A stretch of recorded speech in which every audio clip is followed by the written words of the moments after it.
PSC tips and ട്രിക്സിലേക്ക് ഏവർക്കും സ്വാഗതം. വരുന്ന LDC 2024, LGS 2024 എക്സാംസിന് വേണ്ടി പ്രിപ്പയർ ചെയ്യുന്നവർക്ക് വേണ്ടിയിട്ടുള്ള സിലബസ് പ്രകാരമുള്ള ഫ്രീ ക്ലാസ്സുകൾ നമ്മുടെ ചാനലിലൂടെ സ്റ്റാർട്ട് ചെയ്തിട്ടുണ്ട്. ഒരു ദിവസം 6 ക്ലാസ്സുകൾ വെച്ചാണ് നമ്മൾ നൽകുന്നത്. കാലത്ത് 6 മണിക്ക് ഇന്ത്യൻ ഹിസ്റ്ററി SCRT ബേസ് ചെയ്ത്, കാലത്ത് 9 മണിക്ക് സയൻസ് SCRT ബേസ് ചെയ്ത്, ദെൻ അത് കഴിഞ്ഞ് 12 മണിക്ക് ഇന്ത്യൻ കോൺസ്റ്റിറ്റ്യൂഷൻ, അത് ഓൾമോസ്റ്റ് കംപ്ലീറ്റ് ആവാറായിട്ടുണ്ട്. അത് തീർന്ന ഉടനെ തന്നെ എക്കണോമിക്സ് സ്റ്റാർട്ട് ചെയ്യും. ദെൻ 3 മണിക്ക് ഇംഗ്ലീഷ്, മാത്സ്, മലയാളം, അത് ഒരാഴ്ച തന്നെ 3ഉം കൂടെ കവറാകുന്ന രീതിയിലാണ്. 2 ദിവസം ഇംഗ്ലീഷ്, 2 ദിവസം മാത്സ്, 2 ദിവസം മലയാളം. ദെൻ രാത്രി 8 മണിക്ക് മുൻവർഷ ചോദ്യങ്ങളുടെ മോക്ക് ടെസ്റ്റ് ലൈവായിട്ട് നമ്മൾ ചെയ്യുന്നുണ്ട്. അപ്പോൾ മുൻവർഷ ചോദ്യങ്ങൾ എന്ന് പറയുമ്പോൾ കാലത്ത് നമ്മൾ പഠിക്കുന്ന ഭാഗങ്ങളുണ്ടല്ലോ, ഇന്ത്യൻ ഹിസ്റ്ററി, അതുപോലെ സയൻസ്, ഇന്ത്യൻ കോൺസ്റ്റിറ്റ്യൂഷൻ, ആ ഭാഗത്ത് നിന്നും PSC മുൻവർഷങ്ങളിൽ ചോദിച്ചത്, അതായത് 2021, 22, 23, 24 വർഷങ്ങളിൽ ചോദിച്ചിട്ടുള്ള ചോദ്യങ്ങൾ വിത്ത് എക്സ്പ്ലനേഷൻ ലൈവായിട്ട് ചെയ്യുന്നുണ്ട്. രാത്രി 10:30 എക്സ്പെക്റ്റഡ് കറണ്ട് അഫയേഴ്സിൻ്റെ ക്ലാസ് നമ്മൾ ലൈവായിട്ട് ചെയ്യുന്നുണ്ട്, ചെറിയ കോഡ്സ് ഒക്കെ യൂസ് ചെയ്തിട്ടാണ്. അപ്പോൾ ഇങ്ങനെ 2 ലൈവും 4 റെക്കോർഡഡും ഉൾപ്പെടെ 6 ക്ലാസ്സുകളാണ്. നമ്മൾ ഓരോ ദിവസവും പഠിക്കുന്ന കാര്യങ്ങൾ അന്ന് വൈകുന്നേരം തന്നെ PYQ ഡിസ്കസ് ചെയ്യുന്നുണ്ട്. ആഴ്ചയിൽ ഒരു ദിവസം ഞായറാഴ്ച രാത്രി 8 മണിക്ക് ഒരാഴ്ച പഠിച്ച കാര്യങ്ങൾ നമ്മൾ റിവിഷൻ ചെയ്യുന്നുണ്ട്.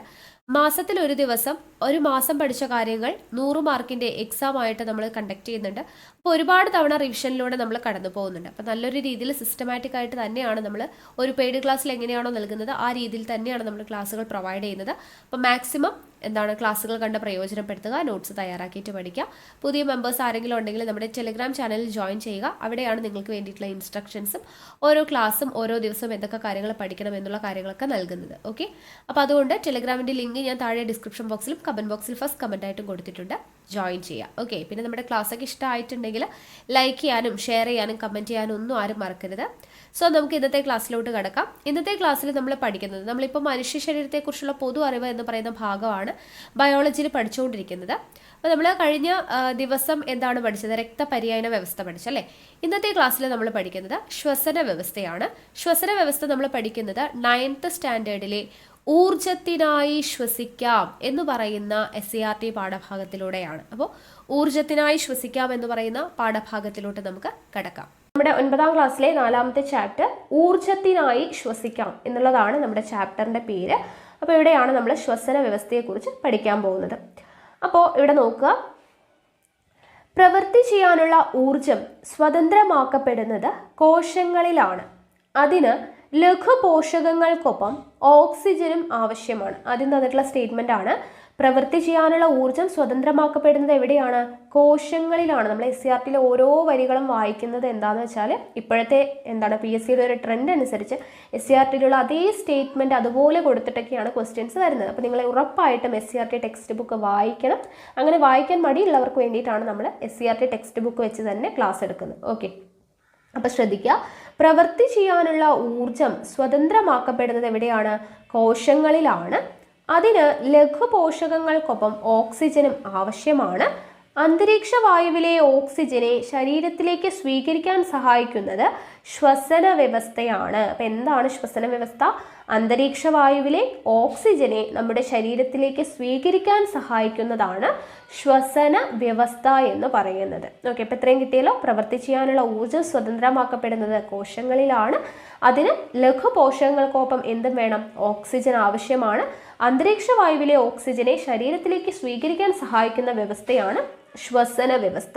അപ്പോൾ ശ്വസന വ്യവസ്ഥയുടെ ഭാഗങ്ങൾ എന്ന് പറഞ്ഞിട്ട് ഇവിടെ അടയാളപ്പെടുത്താൻ പറഞ്ഞിട്ടുണ്ട്, നമുക്കിവിടെ പഠിക്കാനുണ്ട്. ഇവിടെ നോക്കുക, ചിത്രം ശ്വസന വ്യവസ്ഥയുടെ ഭാഗങ്ങളാണ് നമ്മൾ പ്രധാനമായിട്ട് പഠിക്കുന്നത്. അപ്പോൾ ആദ്യത്തെ ഭാഗം നാസാദ്വാരം അഥവാ നോസ്ട്രിലാണ്. ചിത്രം കാണുന്നുണ്ടല്ലോ, അടയാളപ്പെടുത്തിയൊക്കെ ക്ലിയർ ആയിട്ട് കാണുന്നുണ്ട് അല്ലേ. അപ്പോൾ നാസാദ്വാരം അഥവാ നോസ്ട്രിൽ, നിങ്ങൾ എപ്പോഴും ഈ ചിത്രം വെച്ചിട്ട് അടയാളപ്പെടുത്തിയത് വെച്ച് പഠിക്കുക. അപ്പോൾ നമുക്ക് നല്ല രീതിയിൽ നമ്മുടെ മൈൻഡിൽ അത് സെറ്റ് ആയിക്കോളും, മാറിപ്പോകത്തില്ല ഓരോ പാർട്ടും. ഓക്കെ, നോക്കുക. അപ്പോൾ ആദ്യത്തെ പാർട്ട് നാസാദ്വാരം അഥവാ നോസ്ട്രിലാണ്. അപ്പോൾ എന്താണ് നാസാദ്വാരത്തിൻ്റെ ഫംഗ്ഷൻ? ശ്വസനവാതകങ്ങൾ ശരീരത്തിനകത്തേക്കും പുറത്തേക്കും കടക്കുന്ന ഭാഗമാണ് അല്ലേ. നമ്മളിങ്ങനെ ശ്വസിക്കുന്ന സമയത്ത് ശ്വസനവാതകങ്ങൾ ശരീരത്തിനകത്തേക്കും പുറത്തേക്കും കടക്കുന്ന ഭാഗമാണ് നാസാദ്വാരം എന്ന് പറയുന്നത്. ക്ലിയർ? അടുത്ത പാർട്ട് നോക്കാൻ പോവുകയാണ് നാസാഗഹ്വരം. ഓക്കെ, നാസാഗഹ്വരം എവിടെയാണ് അടയാളപ്പെടുത്തിയെന്ന് കാണുന്നുണ്ടല്ലോ അല്ലേ. നെയ്സൽ ക്യാവിറ്റി എന്നാണ് പറയുന്നത് ഇംഗ്ലീഷിൽ. നാസാഗഹ്വരം അല്ലെങ്കിൽ നെയ്സൽ ക്യാവിറ്റി അപ്പോൾ എന്താണ് ഈ നാസാഗഹ്വരം? നാസാദ്വാരത്തെയും, നാസാദ്വാരം എന്താണെന്ന് പഠിച്ചല്ലോ, നാസാദ്വാരത്തെയും ഗ്രസനിയെയും, ഗ്രസനി എന്താണെന്നുള്ളത് നമ്മൾ പഠിച്ചല്ലേ, എന്താണ് ദഹന വ്യവസ്ഥ പഠിച്ചപ്പോൾ പഠിച്ചിട്ടുണ്ടായിരുന്നു. അപ്പോൾ നാസാദ്വാരത്തെയും ഗ്രസനിയെയും തമ്മിൽ ബന്ധിപ്പിക്കുന്ന പാതയാണ് എന്ത്? നാസാഗഹ്വരം എന്ന് പറയുന്നത്. ക്ലിയർ? അടുത്തത് ശ്വാസനാളം. നാസ ദ്വാരം കഴിഞ്ഞ് നാസാഗഹ്വരം കഴിഞ്ഞ് അടുത്ത ആളാണ് ശ്വാസനാളം. ഇവിടെ ഒരു ബ്ലൂ കളറിൽ അടയാളപ്പെടുത്തിയിട്ടുണ്ട് അല്ലേ, ശ്വാസനാളം അഥവാ ട്രക്കിയ ആണ്. അപ്പോൾ സി ആകൃതിയിലുള്ള, നിങ്ങൾക്ക് ആകൃതി കാണാൻ പറ്റുന്നുണ്ടല്ലോ, സി ആകൃതിയിലുള്ള തരുണാസ്ഥി വലയങ്ങളാൽ ബലപ്പെടുത്തിയ നീണ്ട കുഴലാണ് എന്ത്? ശ്വാസനാളം. സി ആകൃതിയിലുള്ള തരുണാസ്ഥി വലയങ്ങളാൽ ബലപ്പെടുത്തിയ നീണ്ട കുഴലാണ് എന്ത്? നമ്മുടെ ശ്വാസനാളം. ഈ ശ്വാസനാളം സദാ തുറന്നിരിക്കുന്നതിന് ഈ വലയങ്ങൾ സഹായിക്കുന്നു. അപ്പോൾ ശ്വാസനാളം സദാ തുറന്നിരിക്കുന്നതിനാണ് ഈ തരുണാസ്ഥി വലയങ്ങളാൽ ബലപ്പെടുത്തിയിട്ടുള്ള ഇത് സഹായിക്കുന്നത്. ഓക്കെ, അപ്പോൾ ശ്വാസനാളം സി ആകൃതിയിലുള്ള തരുണാസ്ഥി വലയങ്ങളാൽ ബലപ്പെടുത്തിയ നീണ്ട കുഴലാണ് എന്നുള്ളത് ഓർത്തിരിക്കുക. ഓക്കെ, അടുത്തത് ശ്വസനി. അതുപോലെ തന്നെ ഒരു ബ്ലൂ കളറിൽ ഇപ്പുറത്ത് കാണുന്നില്ലേ, ലൈറ്റ് നമുക്ക് അടയാളപ്പെടുത്തിയത് കാണുന്നുണ്ടല്ലോ അല്ലേ, ബ്ലൂ കളറിൽ ഇപ്പുറത്ത് കാണുന്ന ചില്ലകൾ പോലെ കാണപ്പെടുന്നതാണ് ശ്വസനി അഥവാ ബ്രോങ്കസ്. അപ്പോൾ എന്താണ് ശ്വസനി അല്ലെങ്കിൽ ബ്രോങ്കസ് എന്ന് പറയുന്നത്? ഇരു ശ്വാസകോശങ്ങളിലേക്കും പോകുന്ന ശ്വാസനാളത്തിൻ്റെ ശാഖകളാണ് അല്ലേ. ശ്വാസനാളം ഇവിടെ ബ്ലൂ കളറിൽ സി ഷേപ്പ്ഡ് കുഴൽ കണ്ടു, അതിൽ നിന്നും പോകുന്ന ശ്വാസകോശങ്ങളാണ് അല്ലേ, അതിൻ്റെ ശാഖകളാണ് അല്ലേ. അപ്പോൾ ശ്വാസനാളത്തിൻ്റെ ശാഖകൾ ഇരു ശ്വാസകോശങ്ങളിലേക്ക് പോകുന്നുണ്ട്. ഓക്കെ, അപ്പോൾ ഈ ഭാഗത്ത് അടയാളപ്പെടുത്തിയിട്ടില്ല, രണ്ട് ഭാഗത്തേക്കും ഒരേപോലെയാണ്.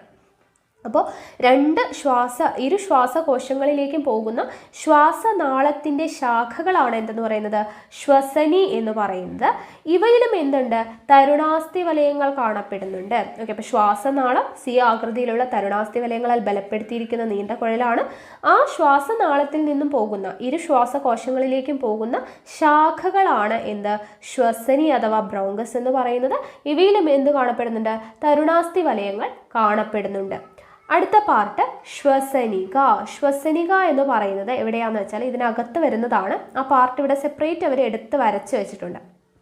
അപ്പോൾ ശ്വസനിക അഥവാ ബ്രോങ്കിയോൾ എന്ന് പറയുന്നത് എന്താണെന്ന് വെച്ചാൽ ശ്വസനിയുടെ അഗ്രശാഖകൾ വായു അറകളിലേക്ക് തുറക്കുന്ന നേർത്ത ഈ കുഴലുകളിൽ തരുണാസ്ഥി വലയങ്ങൾ കാണപ്പെടുന്നില്ല. അപ്പോൾ ശ്വസനിയുടെ അഗ്രശാഖയാണ്. ശ്വസനി എന്താണെന്ന് നമ്മൾ പഠിച്ചു അല്ലെ, ഇരു ശ്വാസകോശങ്ങളിലേക്കും പോകുന്ന ശ്വാസനാളത്തിൻ്റെ ശാഖകളാണ് ശ്വസനി. അപ്പോൾ ഈ ശ്വസനിയിൽ തരുണാസ്ഥി വലയങ്ങൾ ഇല്ലാത്ത ഭാഗം, തരുണാസ്ഥി വലയങ്ങൾ ഓൾറെഡി ഉണ്ടെന്ന് പറഞ്ഞാൽ ബ്ലൂ കളറിൽ കാണപ്പെടുന്നത്, അതിലെ തരുണാസ്ഥി വലയങ്ങൾ കാണപ്പെടാത്ത ഭാഗമുണ്ട്. ഇവിടെ ആയിട്ട് വരുന്നതാണ്. തരുണാസ്ഥി വലയങ്ങൾ കാണപ്പെടാത്ത ഭാഗമാണ് എന്ത്? ശ്വസനിക എന്ന് പറയുന്നത്. അവിടെ അടയാളപ്പെടുത്തിയിരിക്കുന്നുണ്ട് ശ്വസനിക. ഓക്കെ, ബ്രോങ്കിയോൾ എന്ന് പറയുന്നു. ഇനി അടുത്തത് വായു അറ. ഈ ശ്വസനിക നോക്കുക, ശ്വസനികകളുടെ അഗ്രഭാഗത്ത് കാണപ്പെടുന്ന ഇലാസ്തിക സ്വഭാവമുള്ള അതിലോലമായ സ്തര അറകളുണ്ട്. ഇതാണ് വായു അറകൾ. ഈ വായു അറകളെ പൊതിഞ്ഞ് ധാരാളം രക്തലോമികകൾ കാണപ്പെടുന്നു. വാതക വിനിമയം നടക്കുന്നത് എവിടെ വെച്ചാണ്? ഈ വായു അറകളിൽ വെച്ചിട്ടാണ്. ഓക്കെ, അപ്പോൾ ശ്വസനികകളുടെ അഗ്രത്തുള്ള ഇലാസ്തിക സ്വഭാവമുള്ള അതിലോലമായ സ്തര അറകളാണ് ഈ വായു അറ അല്ലെങ്കിൽ ആൽവിയോളസ് എന്ന് പറയുന്നത്. ഈ വായു അറയിൽ വെച്ചിട്ടാണ് വാതക വിനിമയം നടക്കുന്നത്. ഓക്കെ, അപ്പോൾ ഇത്രയും പാർട്ട് ക്ലിയർ ആയി എന്ന് വിശ്വസിക്കുന്നു. ഇനി രണ്ട് ഭാഗം കൂടെ നമുക്ക് പഠിക്കാനുണ്ട്. ഒന്ന് പ്ലൂറ. പ്ലൂറ എന്ന് പറയുന്നത് ഏതാണ്? ഏറ്റവും പുറമേ കാണപ്പെടുന്ന ഭാഗമാണ്, അടയാളപ്പെടുത്തിയിരിക്കുന്നത് കാണുന്നുണ്ടല്ലോ. അപ്പോൾ എന്താണ് പ്ലൂറ? ശ്വാസകോശത്തെ പൊതിഞ്ഞുള്ള ഇരട്ട സ്ഥലമാണ്. ഓക്കെ, അപ്പോൾ ശ്വാസകോശത്തെ പൊതിഞ്ഞുള്ള ഇരട്ട സ്ഥലമാണ് പ്ലൂറ. സ്ഥിരം ചോദിക്കുന്നതാണ്. ഈ സ്ഥലപാളികൾക്കിടയിൽ പ്ലൂറാദ്രവം ശ്വാസകോശവും ഔരസാശയ ഭിത്തിയും തമ്മിലുള്ള ഘർഷണം കുറയ്ക്കുന്നു. ഓക്കെ, അപ്പോൾ ശ്വാസകോശത്തെ പൊതിഞ്ഞുള്ള ഇരട്ട സ്ഥലമാണ് പ്ലൂറ. ഈ സ്ഥലപാളികൾക്കിടയിലെ പ്ലൂറാദ്രവം എന്ത് ചെയ്യുന്നുണ്ട്?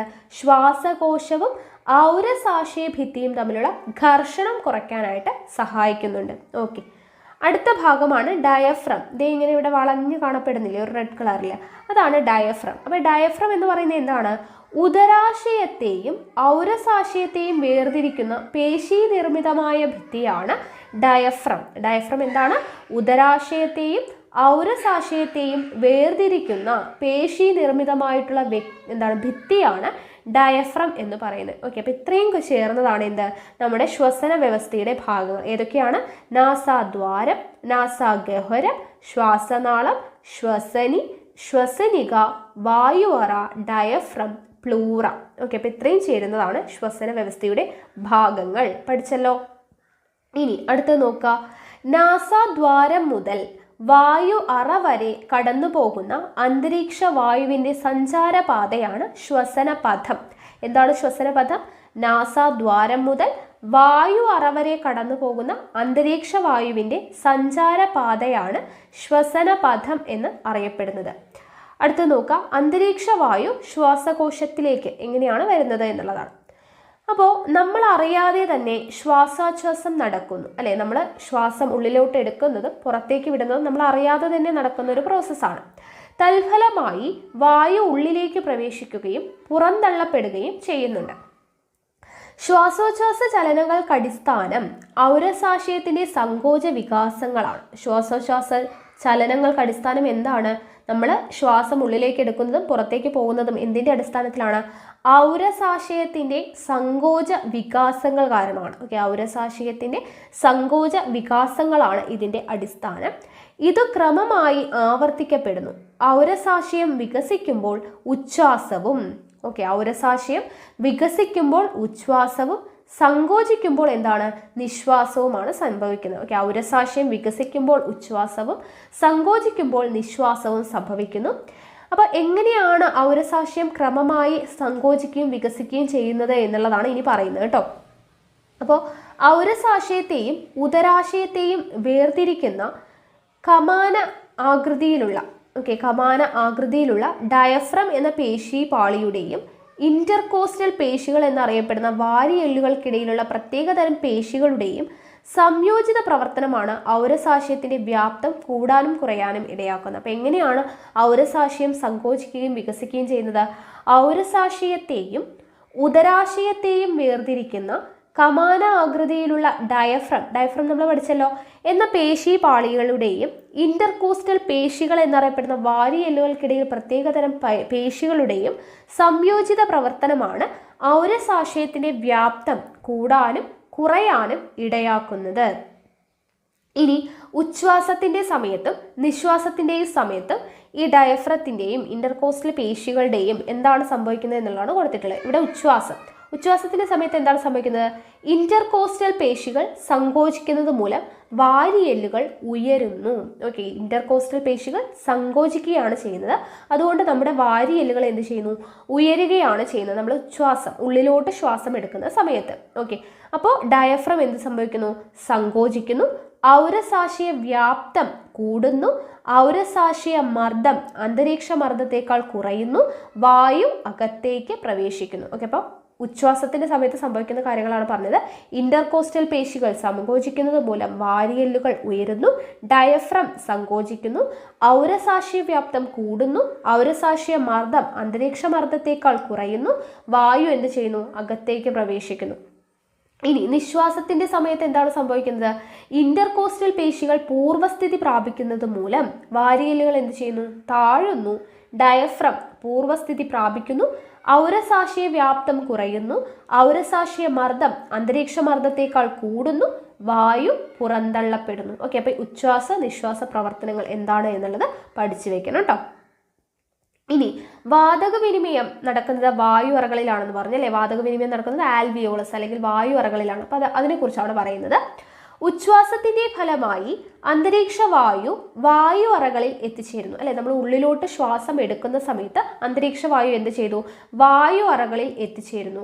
ശ്വസനവാതകങ്ങളായ ഓക്സിജന്റെയും കാർബൺ ഡൈ ഓക്സൈഡിന്റെയും കൈമാറ്റം വായു അറകളിലാണ് നടക്കുന്നത്. വായു അറകളിലാണ് ശ്വസനവാതകങ്ങളായിട്ടുള്ള ഓക്സിജന്റെയും കാർബൺ ഡൈ ഓക്സൈഡിന്റെയും കൈമാറ്റം നടക്കുന്നത്. അപ്പോൾ നോക്കുക, ശ്വാസകോശത്തിലേക്ക് പ്രവേശിക്കുന്ന ശ്വസനിയുടെ അഗ്രശാഖകളായ ശ്വസനികകൾ തുറക്കുന്നത് ദശലക്ഷക്കണക്കിന് വായു അറകളിലേക്കാണ്. നമ്മൾ പറഞ്ഞു അല്ലെ, ശ്വസനിക എന്ന് പറയുന്നത് തുറക്കുന്നത് വായു അറകളിലേക്കാണ്. ഈ വായു അറകൾ ശ്വാസകോശത്തിലെ ശ്വസന പ്രതലത്തിന്റെ വിസ്തീർണം വർദ്ധിപ്പിക്കുന്നു. വായു അറകൾ എന്ത് ചെയ്യുന്നു? ശ്വാസകോശത്തിലെ ശ്വസന പ്രതലത്തിന്റെ വിസ്തീർണം വർദ്ധിപ്പിക്കുന്നു. വായു അറകളെ ആവരണം ചെയ്ത ധാരാളം രക്തലോമികകളുണ്ട്. അവയുടെ ഉൾഭിത്തി സദാ ഈർപ്പമുള്ളതായി കാണപ്പെടുന്നു. അവയുടെ ഭിത്തിയും അവയെ ആവരണം ചെയ്തിരിക്കുന്ന രക്തലോമികളുടെ ഭിത്തിയും ഓരോ നിര കോശങ്ങളാൽ മാത്രം നിർമ്മിതമാണ്. ചുരുക്കത്തിൽ രക്തലോമികകളിലെ രക്തത്തിനെയും വായു അറകളിലെ വായുവിനെയും തമ്മിൽ വേർതിരിക്കുന്ന പ്രതലത്തിന് 2 നിര കോശങ്ങളുടെ കനം മാത്രമേ ഉള്ളൂ. ഓക്കെ, രക്തലോമികകൾ ഉണ്ടെന്ന് പറഞ്ഞില്ല. അപ്പൊ രക്തലോമികളിലുള്ള രക്തത്തിനെയും വായു അറകളിലുള്ള വായുവിനെയും തമ്മിൽ വേർതിരിക്കുന്ന പ്രതലം എന്ന് പറയുന്നത് എന്താണ്? 2 നിര കോശങ്ങൾ മാത്രമാണ് അവിടെ ഉള്ളത്. ഉച്ഛ്വാസവേളയിൽ വായു അറകളിൽ ഓക്സിജന്റെ ഗാഢത കൂടുതലും, ഓക്കെ, ഉച്ഛ്വാസവേളയിൽ എന്താണ്? വായു അറകളിൽ ഓക്സിജന്റെ ഗാഢത കൂടുതലും കാർബൺ ഡൈ ഓക്സൈഡിന്റെ ഗാഢത കുറവുമാണ്. എന്നാൽ ഇതിൽ നിന്നും വ്യത്യസ്തമായി രക്തലോമികളിൽ എന്താണ്? ഓക്സിജന്റെ ഗാഢത കുറവും കാർബൺ ഡൈ ഓക്സൈഡിന്റെ ഗാഢത കൂടുതലുമാണ്. ഏതെങ്കിലും ഒന്ന് പഠിച്ചു വെക്കാം കേട്ടോ. അപ്പോൾ അത് മറ്റേത് അതിന്റെ ഓപ്പോസിറ്റ് ആയിരിക്കും. അപ്പോൾ ഉച്ഛ്വാസവേളയിൽ വായു അറകളിൽ ഓക്സിജന്റെ ഗാഢത എന്തായിരിക്കും? കൂടുതലായിരിക്കും എന്ന് പഠിച്ചു വെക്കാം. അപ്പോൾ കാർബൺ ഡൈ ഓക്സൈഡിന്റെ അളവ് എന്താണ്? കുറവായിരിക്കും. അപ്പോൾ നേരെ തിരിച്ചായിരിക്കും രക്തലോമികളിൽ എന്താണ്? ഓക്സിജന്റെ ഗാഢത കുറവും കാർബൺ ഡൈ ഓക്സൈഡിന്റെ ഗാഢത എന്തായിരിക്കും? കൂടുതലുമായിരിക്കും ഉച്ഛ്വാസ സമയത്ത്. ഓക്കെ, തന്മൂലം വായു അറകളിൽ നിന്ന് എന്ത് സംഭവിക്കുന്നു?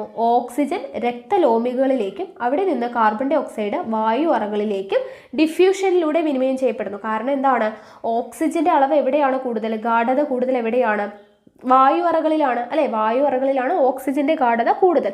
അപ്പോൾ എപ്പോഴും ഡിഫ്യൂഷൻ എന്ന് പറയുന്നത് എന്താണ് നടക്കുന്നത്? ഗാഢത കൂടിയിടത്തു നിന്നും കുറഞ്ഞിടത്തേക്കാണ്. അപ്പോൾ കൂടുതലുള്ളത് ഓക്സിജൻ ആണ് അല്ലെ? അപ്പോൾ വായു അറകളിലാണ് കൂടുതലായിട്ട് കാണപ്പെടുന്നത്. അപ്പോൾ വായു അറകളിൽ നിന്നും രക്തലോമികളിലാണ് കാർബൺ ഡൈ ഓക്സൈഡ് കൂടുതലായിട്ട് കാണപ്പെടുന്നത്. അപ്പോൾ കാർബൺ ഡൈ ഓക്സൈഡ് രക്തലോമികളിൽ നിന്നും വായു അറകളിലേക്കും നടക്കുന്നു, ഡിഫ്യൂഷനിലൂടെ വിനിമയം ചെയ്യപ്പെടുന്നു എന്നാണ് പറയുന്നത്. ഓക്കെ, കിട്ടിയല്ലോ. അപ്പോൾ ഒന്നുകൂടെ പറയാം, ഉച്ഛ്വാസവേളകളിൽ നമ്മൾ വായു ഉള്ളിലോട്ട് എടുക്കുന്ന സമയത്ത് ഈ വായു അറകളിൽ എന്താണ്? ഓക്സിജന്റെ ഗാഢത കൂടുതലും കാർബൺ ഡൈ ഓക്സൈഡിന്റെ ഗാഢത കുറവായിരിക്കും. അപ്പോൾ രക്തലോമികളിലോ ഓക്സിജന്റെ ഗാഢത കുറവും കാർബൺ ഡൈ ഓക്സൈഡിന്റെ ഗാഢത കൂടുതലും ആയിരിക്കും. അപ്പോൾ വായു അറകളിലാണ് ഓക്സിജന്റെ ഗാഢത കൂടുതൽ. അപ്പോൾ ഡിഫ്യൂഷൻ എന്ന് പറയുന്നത് എപ്പോഴും നടക്കുന്നത് എങ്ങനെയാണ്? ഗാഢത കൂടുതലുള്ളതിൽ നിന്നും കുറഞ്ഞതിലോട്ടാണ് നടക്കുന്നത്. ഓക്കെ, അപ്പോൾ ഓക്സിജന്റെ ഗാഢത കൂടുതൽ വായു അറകളിലായതുകൊണ്ട് ഓക്സിജൻ വായു അറകളിൽ നിന്നും രക്തലോമികളിലോട്ടും രക്തലോമികളിൽ എന്ത് കൂടുതലാണ്? കാർബൺ ഡൈ ഓക്സൈഡിന്റെ ഗാഢത കൂടുതലാണ്. അതുകൊണ്ട് കാർബൺ ഡൈ ഓക്സൈഡ് രക്തലോമികളിൽ നിന്നും വായു അറകളിലോട്ടും എന്താണ്?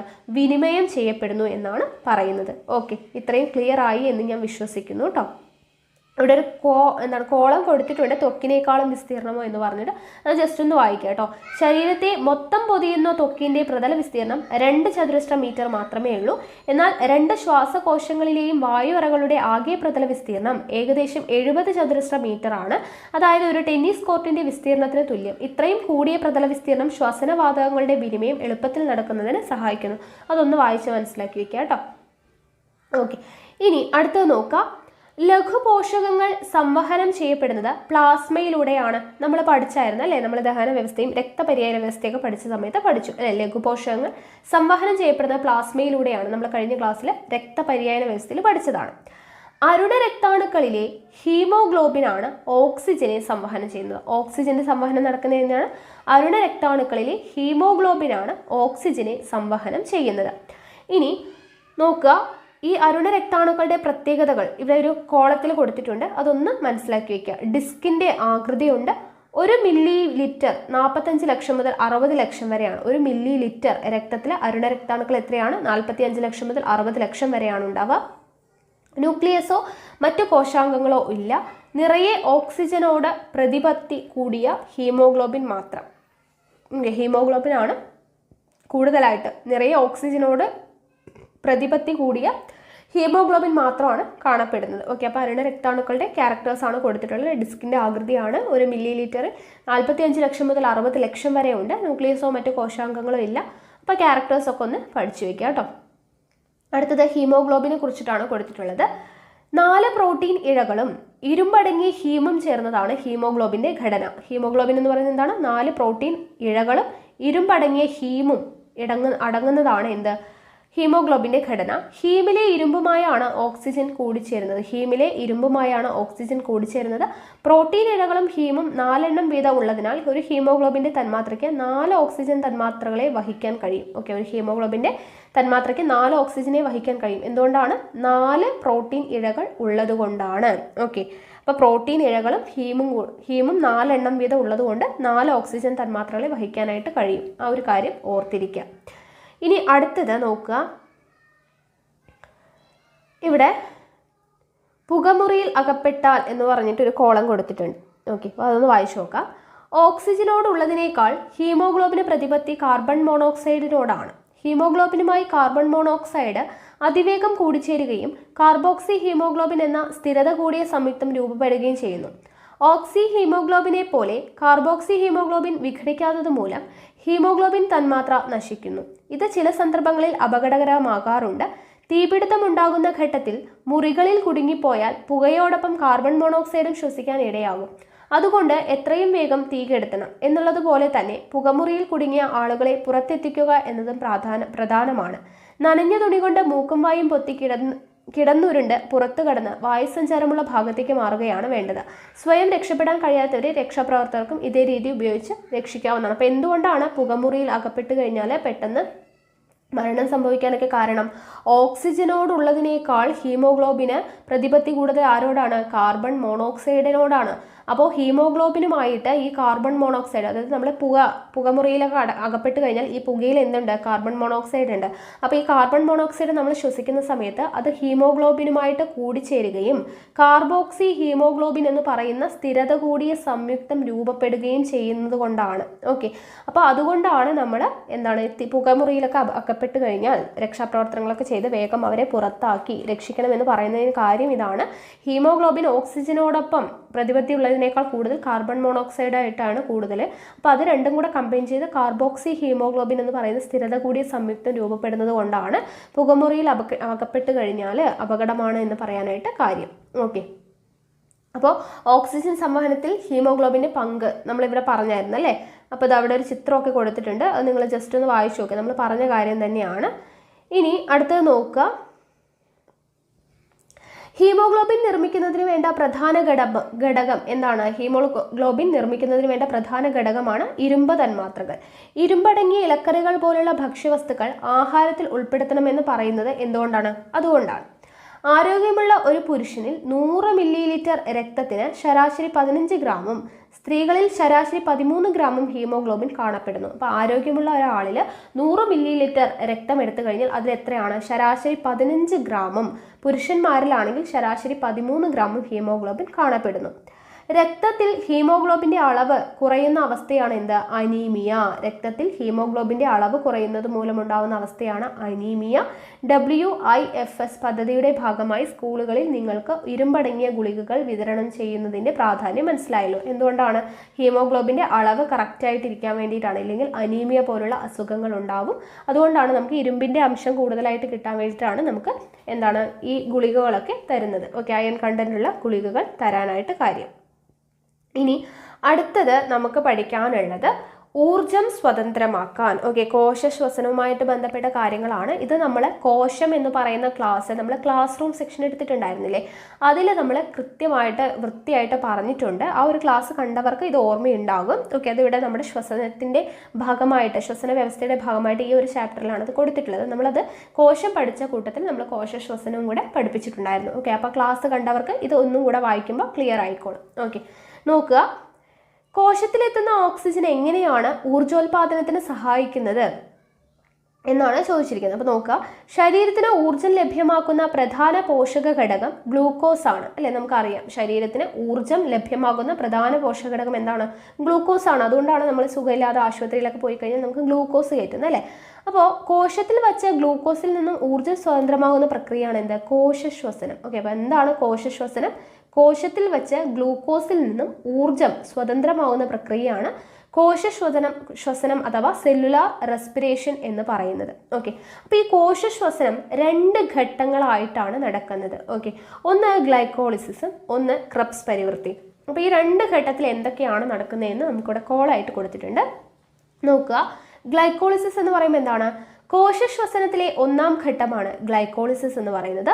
ഗ്ലൂക്കോസിനെ പൈറുവിക് ആസിഡ് ആക്കിയിട്ട് മാറ്റുന്നു. ഓക്കെ, ഗ്ലൂക്കോസിനെ എന്തായിട്ട് മാറ്റുന്നു? പൈറുവിക് ആസിഡ് ആക്കിയിട്ട് മാറ്റുന്നു. 2 ATP തന്മാത്രകൾ ലഭ്യമാകുന്നു. കോശദ്രവ്യത്തിൽ വെച്ച് നടക്കുന്ന ഈ പ്രവർത്തനത്തിന് ഓക്സിജൻ ആവശ്യമില്ല. അപ്പോൾ ഇത്രയും പോയിന്റ്സ് പഠിച്ചു വയ്ക്കുക. ഗ്ലൈക്കോളിസിസ് എന്ന് പറയുന്നത് കോശശ്വസനത്തിലെ ഒന്നാം ഘട്ടമാണ്. ഇവിടെ എന്താണ് സംഭവിക്കുന്നത്? ഗ്ലൂക്കോസിനെ പൈറുവിക് ആസിഡ് ആക്കിയിട്ടാണ് മാറ്റുന്നത്. ഇവിടെ ലഭ്യമാകുന്ന തന്മാത്രകളുടെ എണ്ണം 2 ATP ആണ്.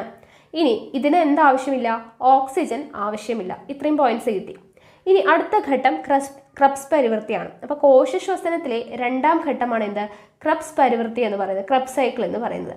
അപ്പോൾ ഈ ക്രബ്സ് സൈക്കിൾ എന്ന് പറയുന്നത് എവിടെയാണ് നടക്കുന്നത്? മൈറ്റോകോൺട്രിയയിലാണ് നടക്കുന്നത്. ഇമ്പോർട്ടൻ്റ് ആണ് കേട്ടോ.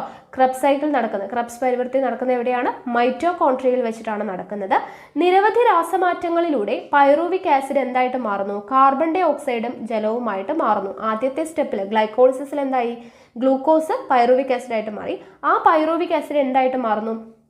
കാർബൺ ഡൈ ഓക്സൈഡ് ജലവുമായിട്ട് മാറ്റപ്പെടുന്നു. ഇവിടെ വെച്ചിട്ട് ക്രബ്സ് പരിവൃത്തി എന്ന് പറയുന്ന സെക്കൻഡ് സ്റ്റേജിൽ വെച്ചിട്ട് ഇവിടെ 28 ATP തന്മാത്രകൾ ലഭ്യമാകുന്നു. എത്രയാണ്? 28 ATP തന്മാത്രകൾ ലഭ്യമാകുന്നു. ഗ്ലൈക്കോളിസിസിലോ 2 ATP തന്മാത്രകളാണ്. ഓക്കെ, അപ്പോൾ ഈ ഒരു പ്രവർത്തനത്തിൽ, അതായത് ക്രബ്സ് പരിവൃത്തിയിൽ എന്താണ്? ഓക്സിജൻ ആവശ്യമാണ്. അപ്പോൾ ഇങ്ങനെ ചോദിക്കാം, കോശശ്വസനത്തിൽ ഓക്സിജന്റെ പ്രസൻസിൽ നടക്കുന്ന സ്റ്റേജ് ഏതാണ്? അല്ലെങ്കിൽ ഓക്സിജന്റെ പ്രസൻസ് ഇല്ലാതെ നടക്കുന്ന ഘട്ടം ഏതാണ്? ഓക്സിജന്റെ പ്രസൻസ് ഇല്ലാതെ നടക്കുന്നത് ഗ്ലൈക്കോളിസിസും ഓക്സിജന്റെ പ്രസൻസിൽ നടക്കുന്ന ഏതാണ്? ക്രബ്സ് പരിവൃത്തിയാണ്. ഗ്ലൈക്കോളിസിസിൽ എത്ര ATP തന്മാത്രകളാണ് ലഭ്യമാകുന്നത്? 2 ATP തന്മാത്രകളാണ്. ക്രബ്സ് പരിവൃത്തിയിൽ 28 ATP തന്മാത്രകളാണ് നടക്കുന്നത്. ക്രബ്സ് പരിവൃത്തി നടക്കുന്നത് എവിടെ വെച്ചിട്ടാണ്? മൈറ്റോകോൺട്രിയയിൽ വെച്ചിട്ടാണ്. ഓക്കെ, ഇവിടെ നടക്കുന്നത് എന്താണ് മാറ്റം? ഗ്ലൈക്കോളിസിസിൽ നടക്കുന്നത് ഗ്ലൂക്കോസ് പൈറുവിക് ആസിഡ് ആയിട്ട് മാറുന്നു. ക്രബ്സ് പരിവൃത്തിയിൽ നടക്കുന്നത് എന്താണ്? Pyruvic acid carbon dioxide ജലവുമായിട്ട് മാറുന്നു. ഓക്കെ, അപ്പോൾ 2 സ്റ്റേജും എന്താണ് എന്നുള്ളത് മനസ്സിലായല്ലോ. ഓക്കെ, അപ്പോൾ ഇത്രയായി. ഇനി നമുക്ക് ഇമ്പോർട്ടൻ്റ് ആയിട്ട് പഠിക്കേണ്ട ഏകദേശം കാര്യങ്ങളൊക്കെ ആയിട്ടുണ്ട്. കോശശ്വസനം എന്താണെന്നുള്ളതൊക്കെ മനസ്സിലായി അല്ലേ? ഇനി നമുക്ക് ടിഷ്യൂ ദ്രവത്തെ കുറിച്ചിട്ടൊക്കെയാണ് ഇവിടെ പറയുന്നത്. ഓക്കെ, നോക്കാം. അപ്പോൾ നോക്കുക, നമ്മളിപ്പോൾ പഠിച്ചു ക്രബ്സ് പരിവൃത്തിയുടെ ഭാഗമായിട്ട് എന്ത് നടന്നു? പൈറുവിക് ആസിഡ് കാർബൺ ഡൈ ഓക്സൈഡും ജലവുമായിട്ട് മാറി അല്ലേ? അപ്പോൾ ഇനി ഈ കാർബൺ ഡൈ ഓക്സൈഡ് പുറത്തോട്ട് പോകണം അല്ലേ? അപ്പോൾ ഈ കാർബൺ ഡൈ ഓക്സൈഡ് എങ്ങനെയാണ് പുറത്തോട്ട് പോകുന്നത് എന്നുള്ളതാണ് നമ്മൾ പറയുന്നത്. അപ്പോൾ ഇവിടെ ചിത്രം കൊടുത്തിട്ടുണ്ട്, നോക്കുക. എങ്ങനെയാണ് കാർബൺ ഡൈ ഓക്സൈഡ് പുറത്തേക്ക് പോകുന്നത്? ഇവിടെ എഴുതിയിട്ടുണ്ട്, ശ്വാസകോശങ്ങളിൽ വച്ച് കാർബമിനോ ഹീമോഗ്ലോബിനും ബൈകാർബണേറ്റും വിഘടിച്ച് കാർബൺ ഡൈ ഓക്സൈഡ് എന്ത് ചെയ്യുന്നു? സ്വതന്ത്രമാകുന്നു. ഓക്കെ, ഹീമോഗ്ലോബിനുമായി ചേർന്ന് കാർബമിനോ ഹീമോഗ്ലോബിൻ്റെ രൂപത്തിലാണ് മാറുന്നത്. ഓക്കെ, കാർബൺ ഡൈ ഓക്സൈഡ് ഹീമോഗ്ലോബിനുമായിട്ട് ചേരുമ്പോൾ എന്തായിട്ട് മാറുന്നു? കാർബാമിനോ ഹീമോഗ്ലോബിൻ അല്ലെ? അപ്പോൾ ശ്വാസകോശങ്ങളിൽ വെച്ച് കാർബാമിനോ ഹീമോഗ്ലോബിനും ബൈകാർബണേറ്റും വിഘടിച്ച് എന്ത് ചെയ്യുന്നു? കാർബൺ ഡൈ ഓക്സൈഡ് സ്വതന്ത്രമാകുന്നു എന്നുള്ളതാണ് പറഞ്ഞിട്ടുള്ളത്. അപ്പോൾ ഇങ്ങനെ കാർബൺ ഡൈ ഓക്സൈഡ് ശ്വാസകോശങ്ങളിലൂടെയാണ് കാർബൺ ഡൈ ഓക്സൈഡ് പുറന്തള്ളപ്പെടുന്നത് എന്നുള്ളത് നമുക്ക് മനസ്സിലായി. അപ്പോൾ നോക്കുക, കോശങ്ങളിൽ വൈവിധ്യമാർന്ന ജീവൽ പ്രവർത്തനങ്ങൾ നടക്കുന്നു. ഓക്കെ, കോശങ്ങളിൽ വൈവിധ്യമാർന്ന ജീവൽ പ്രവർത്തനങ്ങൾ നടക്കുന്നു. അതിലൊന്നാണ് എന്ത്? കോശശ്വസനം. നമ്മളിപ്പോൾ പഠിച്ചു അല്ലേ കോശശ്വസനം എന്താണെന്നുള്ളത്. അപ്പോൾ കോശശ്വസനത്തിന്റെ ഫലമായി കാർബൺ ഡൈ ഓക്സൈഡ്, ജലം തുടങ്ങിയ ഉൽപ്പന്നങ്ങൾ രൂപപ്പെടുന്നു. ഈ ഉൽപ്പന്നങ്ങൾ നിശ്ചിത അളവിനേക്കാൾ കൂടുന്നത് ശരീര സുസ്ഥിരതയ്ക്ക് ഹാനികരമാണ്. കാർബൺ ഡൈ ഓക്സൈഡ് കോശത്തിനകത്തും പുറത്തുമുള്ള ജലവുമായി പ്രവർത്തിച്ച് കാർബോണിക് ആസിഡ് ആകും. കാർബോണിക് ആസിഡിന്റെ അളവ് ഉയരുന്നത് ശരീരത്തിനുള്ളിലെ അസിഡിറ്റി ഉയർത്തും. തന്മൂലം ആന്തര രൂപസ്ഥിതിയിൽ മാറ്റമുണ്ടാകും. ആന്തര പരിസ്ഥിതിയിൽ മാറ്റമുണ്ടാക്കുന്ന വസ്തുക്കളെ യഥാസമയം നീക്കം ചെയ്യേണ്ടതുണ്ട്. ഇതും ആന്തര സമസ്ഥിതി പരിപാലനത്തിന്റെ ഭാഗമാണ് എന്നുള്ളതാണ് പറയുന്നത്. അപ്പോൾ കാർബൺ ഡൈ ഓക്സൈഡ് കറക്റ്റായിട്ട് ശ്വസനത്തിന്റെ ഫലമായിട്ട് പുറത്തു പോയില്ലെങ്കിൽ എന്ത് സംഭവിക്കുമെന്നാണ് പറയുന്നത്. എന്തൊക്കെയാണ് സംഭവിക്കുന്നത്? കോശത്തിലേക്ക്, അതായത് കാർബൺ ഡൈ ഓക്സൈഡും ജലവും കോശശ്വസനത്തിന്റെ ഭാഗമായിട്ട് ഉൽപ്പന്നങ്ങൾ ഉണ്ടാവുന്നുണ്ട് അല്ലെ? കാർബൺ ഡൈ ഓക്സൈഡും ജലവും ഉണ്ടാവുന്നുണ്ട്. അപ്പോൾ ഈ ഉൽപ്പന്നങ്ങൾ ഒരു നിശ്ചിത അളവുണ്ട്, അതിനേക്കാളും കൂടുന്നത് എന്താണ്? ശരീരത്തിന്റെ സുസ്ഥിതിക്ക് ഹാനികരമാണ്. അപ്പോൾ ഈ കാർബൺ ഡൈ ഓക്സൈഡ് കോശത്തിനകത്തും പുറത്തുമുള്ള ജലവുമായി പ്രവർത്തിച്ചിട്ട് എന്തുണ്ടാവും?